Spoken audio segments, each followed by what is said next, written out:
Hello everyone, Dr. Suneel Dhand, internal medicine physician. Welcome to another video. I want to talk in this video about an issue that I think is harming a lot of patients. Thousands, hundreds of thousands, maybe even millions of patients all over the world every single year. And this could be you or a relative of yours, and this is why I want to address this topic. Now, I've practiced medicine in different countries. Within the United States, I've worked in different states. And when I work in the hospital, I practice acute care hospital medicine. And I've seen the same issues coming up over and over again. And I don't think that most people who go into medicine, medical students, go in with bad intentions, nor do I believe that most doctors who go to work every day want to do harm to their patients. Hopefully zero want to do harm to their patients. But sadly, harm is what often results, because I can tell you, as someone on the inside, that the medical profession is stunningly flawed when it comes to the ability to think rationally, logically, and apply common sense. Too frequently does the medical profession fall into groupthink mentality, and they don't see simple things that they could be doing every single day which are causing harm. And in terms of seeing these things that happen every single day and make no sense whatsoever, I don't think that I'm particularly gifted, or maybe I am particularly gifted, but I do think that I have the ability to take a step back and try to view the world through a logical, rational lens and apply common sense. And that's where I see all of these issues arising. And I wish more within the medical profession would ask basic questions. I could make a 2-hour-long video on all of the ridiculous things that happen in hospitals every single day that make no sense whatsoever. But we'll save that for another time, because the topic of this particular video is blood pressure control. Now, high blood pressure or hypertension is one of the most common medical conditions out there. By some estimates, 1 in 3 or maybe even 1 in 2 adults in the United States has hypertension. And this is typically managed by throwing medications at people. Never mind the fact that in most people who have high blood pressure, especially at a younger age, the issue is insulin resistance. That is the upstream topic. Nobody wants to talk about that, so I can save that for another time. But in terms of what we are doing, there are many adults out there, indeed some people watching, or maybe you know some people, who are on multiple blood pressure medications, 1, 2, 3, 4 or more blood pressure pills. And here's what happens as it pertains to hospitalizations. Someone will fall sick and they will be admitted to hospital. Now, by definition, when you are sick, often your blood pressure will fluctuate and it will drop. And a typical doctor's order goes something like this. They will restart, unless the blood pressure is extremely low, they will put the patient on all of their usual blood pressure medications. And they will have a parameter to administer the blood pressure medication as long as the systolic blood pressure is above 100. Sometimes I see it written as above 90. Now think about this for a moment. The nurse will go around and measure the blood pressure. And in someone whose systolic blood pressure is 102 or 105, they will go around and give their blood pressure medications, 1, 2, 3 blood pressure pills. Now, when we're talking about blood pressure, the top number is the systolic blood pressure.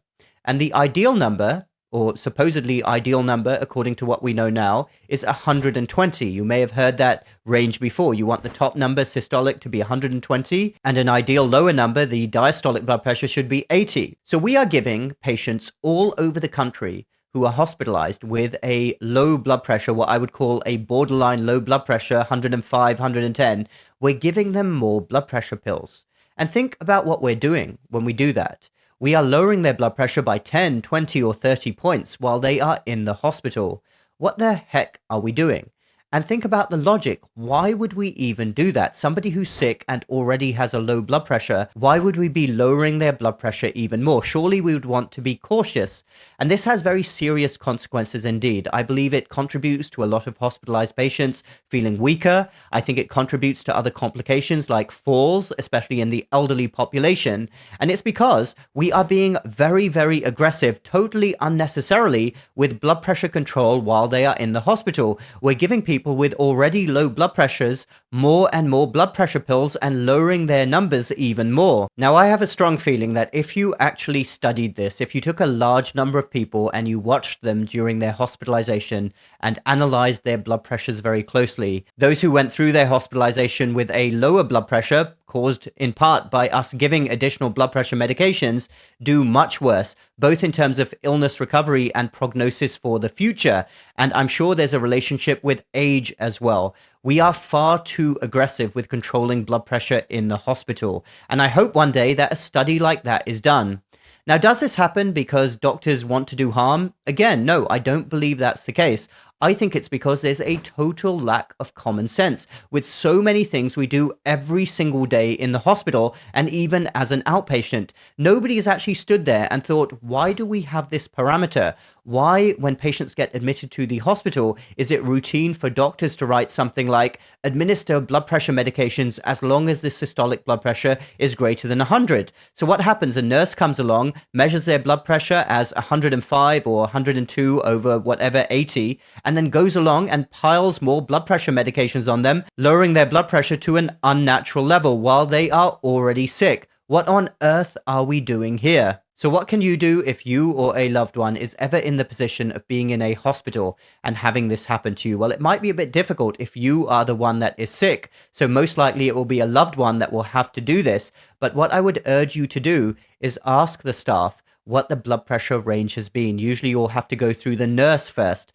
And if you notice that your loved one is running at a low blood pressure, so hundreds, 110s systolic, that's the top number, then ask the staff what is going on with their blood pressure medications. Are they still having blood pressure pills piled on them when their blood pressure is already low, or have they been appropriately reduced? It's absolutely ridiculous that you would need to do that and check up on that, but I would urge you to do so because too often doctors, nurses are simply following protocol. There is zero thought or common sense put into what they are doing. I would say in a huge majority of patients that I see in the hospital with a range of different conditions, because they are sick, their blood pressure has dropped. And I cut way back on their blood pressure pills. I don't want to drop their blood pressure by too much. And when they are discharged, I end up discharging them on a reduced dose of a lot of their medications. And then I tell them to follow up with their primary care doctor and then take everything from there. Because it is a bad thing to take someone who is already sick and be lowering their blood pressure even more. And we do this also because our whole philosophy in the medical profession is wrong. We are trained to treat, be as aggressive as possible a lot of the time. But I'm telling you, this is not the way it should be. Our job as doctors is to be as supportive as possible. Yes, there are some great drugs and therapeutics available today that weren't available 100 years ago. There's some terrible ones as well. But there are some really good ones which patients do need. But at the same time, we shouldn't be overly aggressive. Our duty is to give what is necessary, be as minimalistic as possible, and give the body a chance to heal itself. So this is a classic example of how over-medicating people can cause harm. Again, this is my hypothesis right now, but I strongly suspect that if this was actually studied, we would find that patients who were having low blood pressures in the hospital, partly because we're piling on medications, did much worse than patients that we were more conservative with. Thanks everyone for watching. Feel free to comment down below. Let me know your thoughts. Check out my Health Academy and my Uncensored platform. Those links are down below. Hit the like button if you like this video and the bell button for more similar videos in the future. That really helps with the algorithm and getting these videos shared as widely as possible. We will speak again next time.